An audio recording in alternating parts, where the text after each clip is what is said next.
એકદમ સ્વાદિષ્ટ અને ચટપટી ચટણી તૈયાર કરશું। તો ચટણી બનાવવા માટે અહીંયા એક મિક્સર જાર લીધેલો છે। મિક્સર જારમાં સમારેલી કોથમરી ઉમેરી દેશું। મિક્સર જારમાં સમારેલી કોથમરી ઉમેરી દેશું। સાથે 3 લીલા મરચાં ઉમેરશું। આ મરચાં વધારે તીખા નથી એટલે મેં 3 લીધેલા છે। મરચાંનું પ્રમાણ તમારા સ્વાદ મુજબ લેવાનું।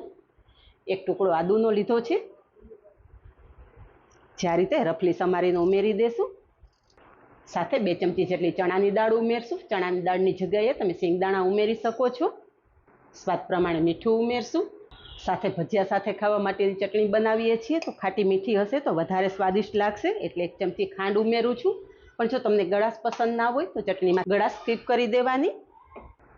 અને 2 ચમચી દહીં ઉમેરશું। દહીંની જગ્યાએ તમે લીંબુનો રસ ઉમેરી શકો છો। ચટણી પીસી લેશું।